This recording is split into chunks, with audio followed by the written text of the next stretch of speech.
नमो बुद्धाय बुद्धा ज्ञान पथ ऑफिशियल पर आप सभी का स्वागत है। ये एक ऐसा चेतन मंच है जो मानवता, करुणा और तथागत बुद्ध के दिखाए ज्ञान के प्रकाश में एक बेहतर समाज बनाने के लिए पूरी तरह से समर्पित है। उनके प्रति अपने हृदय की गहराइयों से श्रद्धा अर्पित करते हुए चलिए आज एक ऐसे सफर पर निकलते हैं जो समय के सबसे बड़े रहस्यों में से एक की पड़ताल करेगा। एक ऐसा रहस्य जिसने न सिर्फ साधकों को बल्कि बुद्ध और आइंस्टाइन जैसे महामनीषियों को भी हमेशा मोहित किया है। अच्छा, एक बात बताइए, कभी आपने घड़ी की उस टिक टिक पर ध्यान दिया है? वो जो लगातार चलती रहती है, टिक टॉक, ऐसा लगता है ना कि हम सब मतलब पूरी दुनिया उसी आवाज के गुलाम बन गए हैं। हमारा पूरा जीवन सुबह उठने से लेकर रात को सोने तक उसी के ताल पर नाचता है। पर जरा एक पल के लिए रुककर सोचिए, क्या हो अगर ये सब समय का ये पूरा का पूरा ढांचा सिर्फ एक बहुत बड़ा भ्रम हो? क्या हो अगर वो बीता हुआ कल जिसका हमें इतना अफसोस रहता है और वो आने वाला कल जिसकी हमें इतनी चिंता सताती है, वो दोनों ही असल में है ही नहीं, सिर्फ एक धोखा है। आज हम समय के इसी माया जाल को तोड़ने की कोशिश करेंगे। और ये कोई हवाई बातें नहीं होंगी। हम ऐसा विज्ञान और प्राचीन प्रज्ञा दोनों के ठोस तथ्यों और उनके गहरे विश्लेषण के आधार पर करेंगे। ये एक बहुत ही गंभीर और बौद्धिक यात्रा होने वाली है और मुझे खुशी है कि आप यहाँ बुद्धा ज्ञानपथ ऑफिशियल पर हमारे साथ हैं। तो बने रहें हमारे साथ। तो हमारी आज की परिचर्चा कुछ इस तरह आगे बढ़ेगी। हम समय के रहस्य से अपनी बात शुरू करेंगे, फिर हम बुद्ध और आइंस्टाइन के नज़रियों को बहुत गहराई से समझेंगे और सबसे ज़रूरी, अंत में हम ये जानेंगे कि इस गहरे ज्ञान को हम अपनी रोज़मर्रा की ज़िंदगी में कैसे उतार सकते हैं। आपने कभी इस बात पर गौर किया है कि हमारी ज़्यादातर पीड़ा, हमारा ज़्यादातर दुख आखिर आता कहाँ से है? बुद्ध के अनुसार इसकी जड़ समय में है, या यूं कहें हमारे मन का अतीत और भविष्य में लगातार भटकते रहना ही दुख का कारण है। देखिए, हमारा शरीर तो हमेशा वर्तमान में ही रहता है ना? लेकिन हमारा मन, वो या तो अतीत की यादों में, गलतियों में उलझा रहता है या फिर भविष्य की चिंताओं और योजनाओं में खोया रहता है। तथागत ने इसी को दुख की सबसे बड़ी वजह बताया था। और अब हम चलते हैं सीधे तथागत बुद्ध के उस क्रांतिकारी विचार की ओर। सोचकर देखिए, आज से लगभग 2500 साल पहले, जब आधुनिक विज्ञान का तो नामो निशान भी नहीं था, तब बुद्ध ने अपनी समाधि की गहराइयों में उतरकर यथार्थ के यानी रियलिटी के उस असली स्वरूप को देख लिया था जिसे आज का विज्ञान समझने के लिए संघर्ष कर रहा है। बुद्ध का एक सबसे बुनियादी सिद्धांत है अनित्यता, या पाली में कहें तो अनिच्चा। अब इसका मतलब सिर्फ ये नहीं है कि चीजें पुरानी हो जाती हैं या खत्म हो जाती हैं। नहीं, इसका अर्थ इससे कहीं ज्यादा गहरा है। इसका असली मतलब है कि हर चीज, हर एक चीज, हर पल, हर क्षण बदल रही है। एक पल के लिए सोचिए, आप जो अभी ये विश्लेषण सुन रहे हैं, इस दौरान भी आप लगातार बदल रहे हैं। आपके शरीर में करोड़ों कोशिकाएं जन्म ले रही हैं और मर रही हैं। आपके मन में विचार आ रहे हैं और जा रहे हैं। कुछ भी, बिल्कुल कुछ भी स्थिर नहीं है। सब कुछ एक प्रवाह है, एक बहाव। तथागत का ये कथन इसी परम सत्य को उजागर करता है। सब्बे संखारा अनिच्चा, यानी सभी निर्मित वस्तुएं, चाहे वो हमारा शरीर हो, हमारे विचार हों, हमारी भावनाएं हों या फिर ये पूरा का पूरा ब्रह्मांड, सब कुछ अनित्य है, सब कुछ क्षणभंगुर है, लगातार बदल रहा है। और इसी अनित्यता के सिद्धांत से उनका एक और भी गहरा सिद्धांत निकलता है, क्षणभंगुरता या क्षणिकवाद। बुद्ध ने बताया कि जिसे हम एक लगातार बहती हुई नदी की तरह देखते हैं, वो असल में एक निरंतरता नहीं है, बल्कि वो तो पानी की अनगिनत अलग अलग बूंदों की एक बहुत तेज श्रृंखला है। इसे समझने का सबसे अच्छा तरीका है एक फिल्म की रील। जैसे फिल्म में हजारों रुकी हुई तस्वीरें यानी फ्रेम्स जब तेजी से घूमते हैं तो हमें पर्दे पर गति का, मूवमेंट का भ्रम होता है ना? ठीक उसी तरह हमारा जीवन भी अलग अलग डिस्क्रीट क्षणों की एक बहुत तेज श्रृंखला है जो हमें एक निरंतरता का भ्रम देती है। चलिए अब समय में एक बहुत लंबी छलांग लगाते हैं। 2500 साल आगे आते हैं 20वीं सदी में। यहाँ एक वैज्ञानिक ने गणित और भौतिकी के समीकरणों से ठीक उसी सत्य को प्रमाणित कर दिया जिसे बुद्ध ने अपनी चेतना की गहराइयों में अनुभव किया था। और वो वैज्ञानिक कोई और नहीं बल्कि एल्बर्ट आइंस्टीन थे। देखिए, आइंस्टाइन से पहले विज्ञान की दुनिया में न्यूटन का राज था और न्यूटन का मानना था कि समय एक ऐसी नदी है जो पूरे ब्रह्मांड में हर जगह एक ही स्पीड से बहती है। सबके लिए बराबर। लेकिन फिर आए आइंस्टाइन और उन्होंने सब कुछ बदल दिया। अपने सापेक्षता के सिद्धांत से उन्होंने ये साबित कर दिया कि नहीं, समय सबके लिए एक जैसा बिल्कुल नहीं है, ये तो बदलता है। आपकी गति, आपकी स्पीड के हिसाब से और आपके आसपास गुरुत्वाकर्षण यानी ग्रेविटी कितनी है उसके हिसाब से। मतलब अगर कोई अंतरिक्ष यात्री बहुत तेज रफ्तार वाले यान में बैठकर सफर करे ना, तो उसकी उम्र पृथ्वी पर बैठे इंसान के मुकाबले धीरे धीरे बढ़ेगी। कमाल है ना, समय कोई फिक्स चीज नहीं है, वो तो रिलेटिव है, सापेक्ष है। और यहीं से आइंस्टाइन का वो विचार सामने आता है जो दिमाग को सचमुच में हिला देता है, ब्लॉक यूनिवर्स थ्योरी। जरा कल्पना कीजिए कि इस ब्रह्मांड का पूरा इतिहास, मतलब बिग बैंग से लेकर इसके अंत तक, एक लंबी ब्रेड की तरह है। अब इस ब्रेड का हर एक टुकड़ा, हर एक स्लाइस समय का एक क्षण है।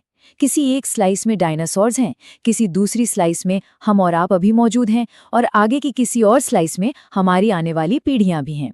इस सिद्धांत के मुताबिक अतीत, वर्तमान और भविष्य सब एक साथ साइमल्टेनियसली मौजूद हैं। हमारी चेतना बस एक टॉर्च की रोशनी की तरह है जो एक एक स्लाइस को रोशन करती हुई बस आगे बढ़ रही है। आपको पता है, अपने एक बहुत ही प्रिय मित्र की मृत्यु के बाद आइंस्टाइन ने खुद लिखा था, अतीत, वर्तमान और भविष्य के बीच का जो ये फर्क है, ये केवल एक जिद्दी और लगातार बना रहने वाला भ्रम है। जरा इस पर गहराई से सोचिए। 20वीं सदी का महानतम वैज्ञानिक ये कह रहा है कि समय जैसा हम उसे महसूस करते हैं वैसा असल में है ही नहीं। तो यहाँ आकर पूरब और पश्चिम, ध्यान और विज्ञान, बुद्ध और आइंस्टीन सब एक ही सत्य पर आकर मिल जाते हैं। बुद्ध की क्षणभंगुरता वो फिल्म का एक एक फ्रेम है, और आइंस्टीन का ब्लॉक यूनिवर्स वो पूरी फिल्म की रील है जो पहले से ही मौजूद है।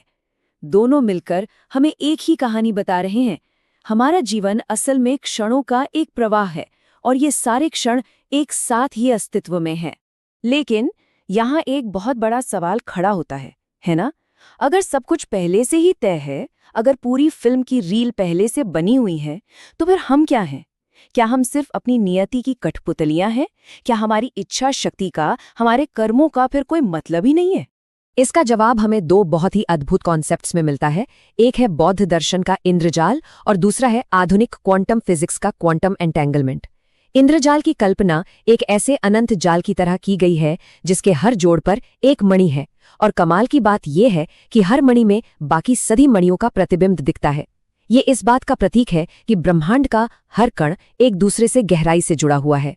अब जरा क्वांटम एंटेंगलमेंट को देखिए। ये एक सिद्ध वैज्ञानिक तथ्य है कि दो कणों को इस तरह जोड़ा जा सकता है कि अगर आप एक पर कोई भी असर डालें तो उसका असर तुरंत दूसरे पर होता है, भले ही वो अरबों मील दूर क्यों न हो। ये एक गहरा रहस्यमयी जुड़ाव है। अब इस नई रोशनी में कर्म के सिद्धांत को देखिए। कर्म कोई ऊपर बैठकर हिसाब किताब रखने वाला नहीं है। नहीं, कर्म तो बस इस जुड़ाव का, इसी क्वांटम एंटेंगलमेंट का प्राकृतिक नियम है। आप जो भी विचार, वचन या कर्म इस ब्रह्मांडीय जाल में भेजते हैं, वो एक लहर पैदा करता है जो पूरे जाल में फैल जाती है और अंततः घूमकर आप तक ही लौट कर आती है। इसीलिए तथागत ने कहा कि जो आप दूसरों को देते हैं, वो असल में आप स्वयं को ही दे रहे होते हैं। तो ठीक है, हमने ये समझ लिया कि समय एक भ्रम है और हम सब एक दूसरे से जुड़े हुए हैं। बहुत अच्छी बात है, लेकिन इस ज्ञान से हमारी रोजमर्रा की जिंदगी की चिंताएं और तनाव कैसे कम होंगे? तो अब हम सिद्धांत से अभ्यास की ओर बढ़ते हैं, जो सबसे ज्यादा महत्वपूर्ण है। महान ज़ेन गुरु थिक नाथ हान ने एक बहुत ही सरल लेकिन गहरी बात कही थी। उन्होंने कहा, जब आप बर्तन धो रहे हो तो सिर्फ बर्तन धोएं। हम कितनी बार ऐसा करते हैं?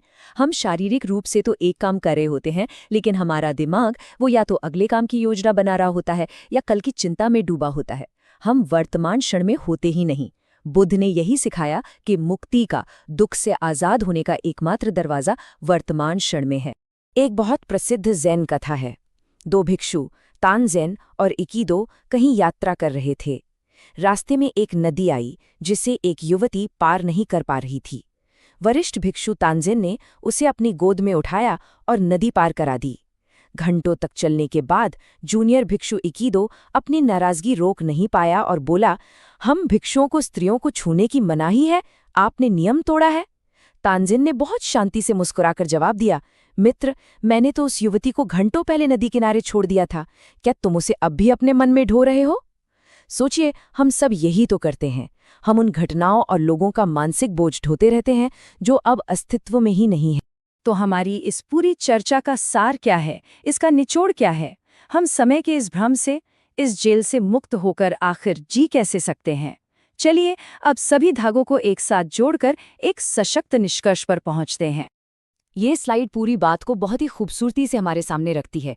एक तरफ है आइंस्टाइन और दूसरी तरफ है बुद्ध।